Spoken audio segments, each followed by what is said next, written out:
Hello દોસ્તો, આપણે special police ભરતી માટે જીસીઆરટી સિરીઝ ચાલુ કરી છે। એમાં આપણે ધોરણ 6 ના સામાજિક વિજ્ઞાનના ક્રમશ પાઠ વાઇઝ મોસ્ટ એમપી પ્રશ્નો જોઈએ છીએ। એમાં આપણે 7 પાઠના મોસ્ટ એમપી પ્રશ્નો જોઈ નાખ્યા છે। તે પ્રશ્નો તમે ના જોયા હોય તો જોઈ નાખજો, તે તમને પ્લેલિસ્ટમાં મળી જશે। અને અત્યારે આપણે સામાજિક વિજ્ઞાનનો 8મો પાઠ જોઈશું। પાઠનું નામ છે ભારત વર્ષની ભવ્યતા। દોસ્તો, આ પાઠના આપણે મોસ્ટ એમપી 60 પ્રશ્નો જોવાના છે, એટલે કે આ પાઠમાંથી આપણને મોસ્ટ એમપી 60 પ્રશ્નો જોવા મળે છે, તો તે આપણે જોઈશું। અને દોસ્તો, લાસ્ટમાં તમને આ પ્રશ્નોમાંથી એક સ્ટાર પ્રશ્ન પણ આપવામાં આવશે, તો લાસ્ટ સુધી બન્યા રહેજો। તો ચાલો દોસ્તો, શરૂ કરીએ આજના પ્રશ્નો। અને હા દોસ્તો, હજી સુધી જો તમે મારી ચેનલ સાથે જોડાના નથી તો જોડાઈ જજો, કેમ કે આપણે દોસ્તો વારાફરતી બધા જ પાઠ્યપુસ્તકના મોસ્ટ એમપી પ્રશ્નો જોવાના છીએ, તો અમારી ચેનલને સબસ્ક્રાઇબ જરૂર કરજો। તો ચાલો દોસ્તો, શરૂ કરીએ આજના ધોરણ 6 સામાજિક વિજ્ઞાનના 8મા પાઠના મોસ્ટ એમપી 60 પ્રશ્નો। પ્રશ્ન 1, પ્રયાગ પ્રસતિના લેખક કોણ હતા? તો દોસ્તો, આન્સર આવશે ઓપ્શન એ, હરિસેન। પ્રયાગ પ્રસિદ્ધિના લેખક હરિસેન હતા। પ્રશ્ન 2, કઈ કલા શૈલી ગ્રીક અને ભારતીય કલા શૈલીનો સંગમ છે? તો દોસ્તો, આન્સર આવશે ઓપ્શન સી, ગાંધાર શૈલી। દોસ્તો, ગાંધાર કલા શૈલી ગ્રીક અને ભારતીય કલા શૈલીનો સંગમ છે। પ્રશ્ન 3, મેગસ્થનીઝ કયા દેશનો વતની હતો? તો દોસ્તો, આન્સર આવશે ઓપ્શન એ, ગ્રીક દેશનો। મેગસ્થનીઝ ગ્રીક દેશનો વતની હતો। પ્રશ્ન 4, વેદને સમજવા માટે શેની રચના કરવામાં આવી છે? તો દોસ્તો, આન્સર આવશે ઓપ્શન ડી, 1 અને 2 ની, એટલે કે પહેલો ઓપ્શન અને બીજો ઓપ્શન, એટલે કે બ્રાહ્મણ ગ્રંથો અને આર્યણ્યકોની રચના કરવામાં આવી છે। પ્રશ્ન 5, ભારતના ઉત્તર ભાગના ગામોનો વડો, એટલે કે ઉત્તર ભાગના ગામનો વડો કયા નામે ઓળખાતો? તો દોસ્તો, આન્સર આવશે ઓપ્શન સી, ગ્રામ ભોજકના નામે। ભારતના ઉત્તર ભાગના ગામનો વડો ગ્રામ ભોજકના નામે ઓળખાતો હતો। પ્રશ્ન 6, રાજા ગામડામાં કરવેરા ઉઘરાવવાનું કાર્ય કોને સોંપતા હતા? તો દોસ્તો, આન્સર આવશે ઓપ્શન એ, ગ્રામ ભોજકને। રાજા ગામડામાં કરવેરા ઉઘરાવવાનું કાર્ય ગ્રામ ભોજકને સોંપતા હતા। પ્રશ્ન 7, મદુરાઈમાં ત્રણ સંગમમાં કેટલા લોક કવિઓએ વીર કાવ્યોની રચના કરી હતી? તો દોસ્તો, આન્સર આવશે ઓપ્શન સી, 1600। મદુરાઈમાં ત્રણ સંગમમાં 1600 જેટલા લોક કવિએ વીર કાવ્યોની રચના કરી હતી। પ્રશ્ન 8, નાલંદા વિદ્યાપીઠ કઈ જગ્યાએ આવેલી છે? તો દોસ્તો, આન્સર આવશે ઓપ્શન બી, બિહાર રાજ્યમાં। નાલંદા વિદ્યાપીઠ બિહાર રાજ્યમાં આવેલી છે। પ્રશ્ન 9, વાસ એટલે શું? તો દોસ્તો, આન્સર આવશે ઓપ્શન સી, શરીરના ઉપરના ભાગનું વસ્ત્ર। દોસ્તો, શરીરના ઉપરના ભાગના વસ્ત્રને વાસ કહેવામાં આવે છે, એટલે કે વાસ એટલે શરીરના ઉપરના ભાગનું વસ્ત્ર। પ્રશ્ન 10, સાહુજી કી ડેરીના નામનો સ્તૂપ કઈ જગ્યાએ આવેલો છે? તો દોસ્તો, આન્સર આવશે ઓપ્શન સી, પુરુષપુર। સાહુજી કી ડેરીના નામનો સ્તૂપ પુરુષપુર જગ્યાએ આવેલો છે। પ્રશ્ન 11, ઇતિહાસવિદો કલાને કેટલા ભાગમાં વહેંચે છે? તો દોસ્તો, આન્સર આવશે ઓપ્શન બી, 2 ભાગમાં। ઇતિહાસવિદો કલાને 2 ભાગમાં વહેંચે છે। પ્રશ્ન 12, મેગસ્થનીઝ કોના દરબારમાં આવ્યો હતો? તો દોસ્તો, આન્સર આવશે ઓપ્શન એ, ચંદ્રગુપ્ત મૌર્ય। મેગસ્થનીઝ ચંદ્રગુપ્ત મૌર્યના દરબારમાં આવ્યો હતો। પ્રશ્ન 13, વલયકૂપ એટલે? તો દોસ્તો, આન્સર આવશે ઓપ્શન સી, કુવા। વલયકૂપ એટલે કુવા થાય છે, એટલે કે દોસ્તો, વલયકૂપનો અર્થ કુવા થાય છે।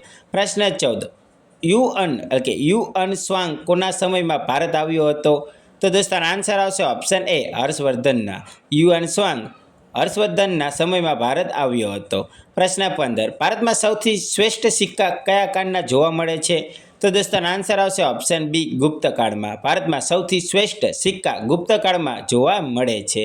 પ્રશ્ન 16, મનુષ્યના મનોભાવને પ્રગટ કરતો વિશિષ્ટ માધ્યમ કયું છે? તો દોસ્તો, આન્સર આવશે ઓપ્શન બી, ચિત્ર। મનુષ્યના મનોભાવને પ્રગટ કરતો વિશિષ્ટ માધ્યમ ચિત્ર છે। પ્રશ્ન 17, બુદ્ધની મૂર્તિઓ મોટા ભાગે કઈ શૈલીમાં બંધાયેલી જોવા મળે છે? તો દોસ્તો, આન્સર આવશે ઓપ્શન સી, ગાંધાર શૈલીમાં। બુદ્ધની મૂર્તિઓ મોટા ભાગે ગાંધાર શૈલીમાં બંધાયેલી જોવા મળે છે। પ્રશ્ન 18, પારાની ભસ્મ બનાવીને ઔષધિ તરીકે વાપરવાની શરૂઆત કોણે કરી હતી? તો દોસ્તો, આન્સર આવશે ઓપ્શન બી, નાગાર્જુને। પારાની ભસ્મ બનાવીને ઔષધિ તરીકે વાપરવાની શરૂઆત નાગાર્જુને કરી હતી।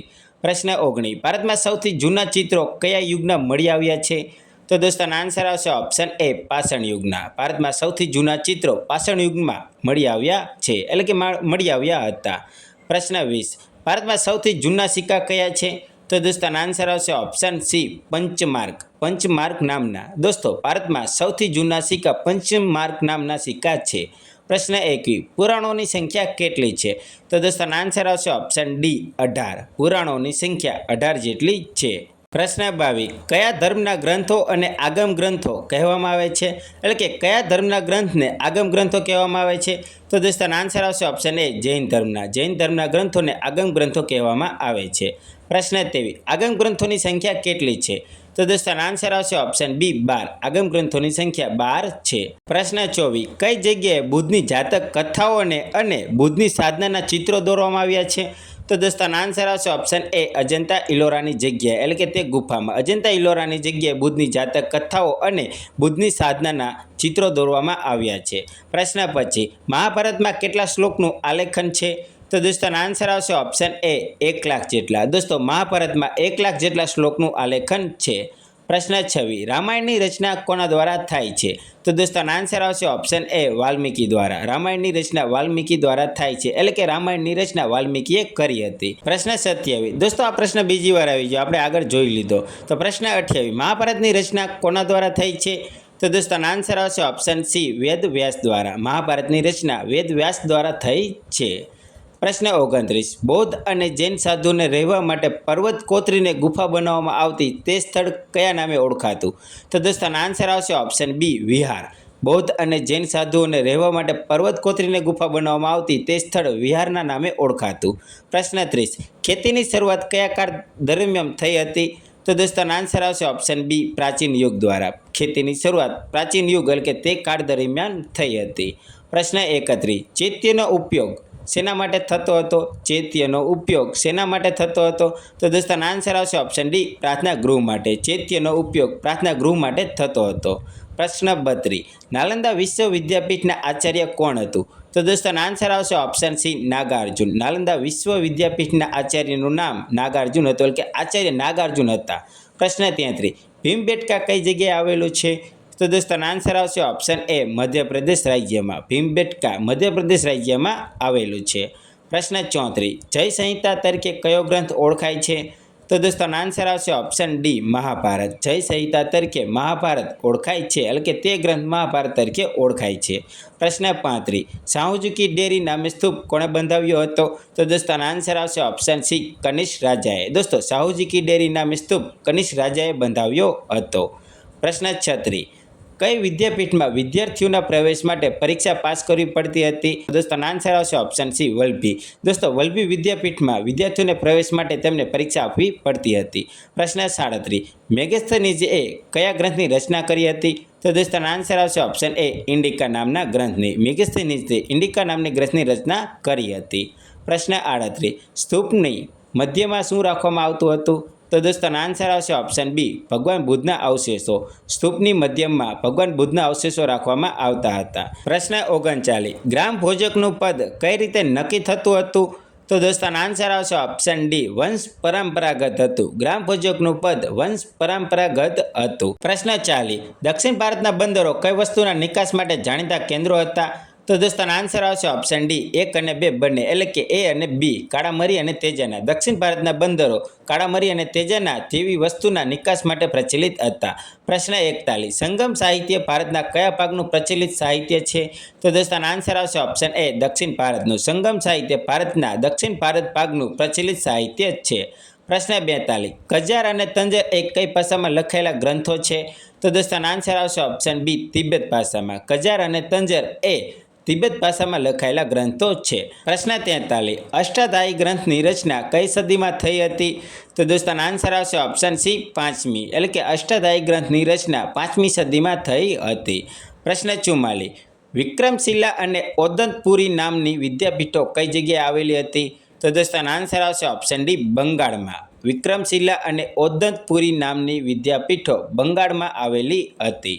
પ્રશ્ન 45 ગોમતેશ્વરની જૈન મૂર્તિ કઈ જગ્યાએ આવેલી છે? તો દોસ્તો આન્સર આવશે ઓપ્શન એ, શ્રવણ બેલગોળા ખાતે. ગોમતેશ્વરની જૈન મૂર્તિ શ્રવણ બેલગોળા ખાતે આવેલી છે. પ્રશ્ન 46 જૈન ધર્મનું પ્રાચીન સાહિત્ય કેટલા વિભાગોમાં વહેંચાયેલું છે? તો દોસ્તો આન્સર આવશે ઓપ્શન ડી, 1 અને 2 બંને, એટલે કે એ અને બી. દોસ્તો જૈન ધર્મનું પ્રાચીન સાહિત્ય 14 પર્વ અને 12 અંગમાં વેચાયેલું છે. પ્રશ્ન 47 બુદ્ધની વિશાળ પ્રતિમાઓ ગાંધાર શૈલીમાં કઈ જગ્યાએથી જોવા મળે છે?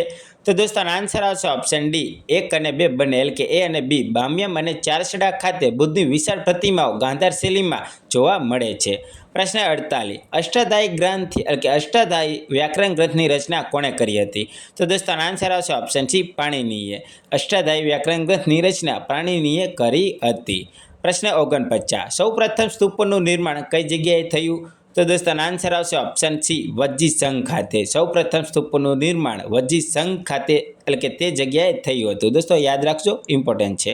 પ્રશ્ન 50, હડપ્પા સંસ્કૃતિમાં શેના પરથી જાણી શકાય છે કે ખેતીમાં હળનો ઉપયોગ થતો હતો?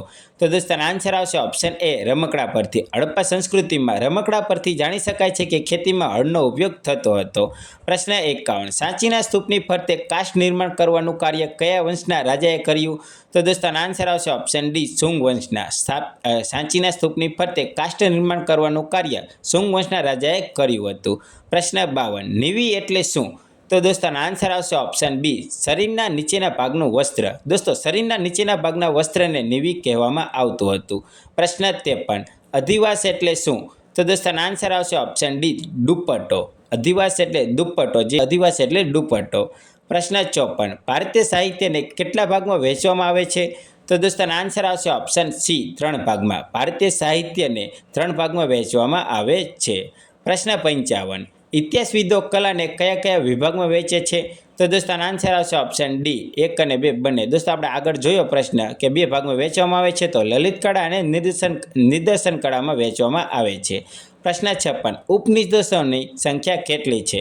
તો દોસ્તો આનો આન્સર આવશે ઓપ્શન સી 108. ઉપનિષદોની સંખ્યા 108 છે. પ્રશ્ન 57, પર્વત કોતરીને બનાવવામાં આવતું કલા એટલે? તો દોસ્તો આનો આન્સર આવશે ઓપ્શન બી ચૈત્યો. પર્વત કોતરીને બનાવવામાં આવતું કલાને ચૈત્યો કહેવામાં આવે છે. પ્રશ્ન 58, મથુરા કલા શૈલીમાં સૌપ્રથમ શેની મૂર્તિઓ બની હતી?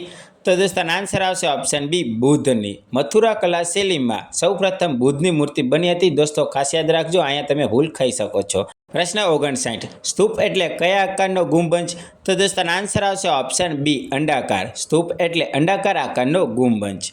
પ્રશ્ન 60, આજનો લાસ્ટ પ્રશ્ન, કંજાર અને તંજર એ કયા ધર્મના પ્રસિદ્ધ ગ્રંથો છે? તો દોસ્તો આનો આન્સર આવશે ઓપ્શન બી બૌદ્ધ ધર્મના. કંજાર અને તંજર એ બૌદ્ધ ધર્મના પ્રસિદ્ધ ગ્રંથો છે. દોસ્તો આપણે આજના પાઠના મોસ્ટ એમપી 60 પ્રશ્નો જોયા. હવે હું તમને આ પાઠમાંથી એક સ્ટાર પ્રશ્ન આપું છું. એ સ્ટાર પ્રશ્નનો જવાબ તમારે જાતે એટલે કે કમેન્ટમાં જણાવવાનો છે. તો સ્ટાર પ્રશ્ન છે, નીચેનામાંથી ખોટું વિધાન જણાવો. તો દોસ્તો આ 4 ઓપ્શનમાંથી તમારે ખોટો ઓપ્શન જણાવવાનો છે. તો ઓપ્શન છે એ મેગસ્થનીસ ગ્રીસ દેશનો વતની હતો. ઓપ્શન બી મેગસ્થનીસ ચંદ્રગુપ્ત મૌર્યના દરબારમાં આવ્યો હતો. ઓપ્શન સી જય સંહિતા તરીકે મહાભારતને ઓળખવામાં આવે છે. ઓપ્શન ડી પુરાણોની સંખ્યા 18 છે. તો દોસ્તો આમાંથી કયું વિધાન ખોટું છે તે તમારે કમેન્ટમાં જણાવવાનું છે. અને દોસ્તો આપણે જે લાસ્ટ વિડીયોમાં જે સ્ટાર પ્રશ્ન લીધો હતો તેનો આપણે અત્યારે આન્સર જોવી છે. તો ચાલો દોસ્તો તે પ્રશ્નનો આન્સર પણ અત્યારે જોઈ લેવી. તો સ્ટાર પ્રશ્ન હતો કે નીચેનામાંથી અયોગ્ય વિધાન જણાવો. તો તમારે તેનું અયોગ્ય વિધાન જણાવવાનું હતું. તો દોસ્તો આનો આન્સર આવશે ઓપ્શન બી સમુદ્રગુપ્તની પત્નીનું નામ કુમારી દેવી હતું. એટલે કે દોસ્તો અયોગ્ય વિધાન છે. દોસ્તો ચંદ્રગુપ્ત પ્રથમના પત્નીનું નામ કુમારી દેવી હતું. તો દોસ્તો આનો આન્સર આવી જશે ઓપ્શન બી. અને બીજા વિધાન તો સાચા છે. કુમારગુપ્ત કાર્તિકેયનો ભક્ત હતો, આ વિધાન સાચું છે. ચંદ્રગુપ્ત બીજાનો આક્રમારદેવ સેનાપતિ હતો, એટલે કે આમ્રકારદેવ નામનો સેનાપતિ હતો. પ્રાચીન ભારતના છેલ્લા મહાન સમ્રાટ હર્ષવર્ધન હતા. દોસ્તો બીજા બધા વિધાન સાચા હતા. દોસ્તો આજનો સ્ટાર પ્રશ્ન તમને આગળ આપ્યો છે, તેનો જવાબ તમારે આજે કમેન્ટમાં જણાવવાનો છે. અને તેનો તમને જવાબ તમને નેક્સ્ટ એટલે કે કાલના વિડીયોમાં તમને મળશે. અને દોસ્તો આવા જ મોસ્ટ ટાઈમ પ્રશ્નો મેળવવા માટે અમારી ચેનલને સબસ્ક્રાઈબ કરજો અને તમારા દોસ્તોમાં પણ શેર કરજો. ચાલો દોસ્તો મળીએ બીજા વિડીયોમાં. જય હિન્દ, જય ભારત.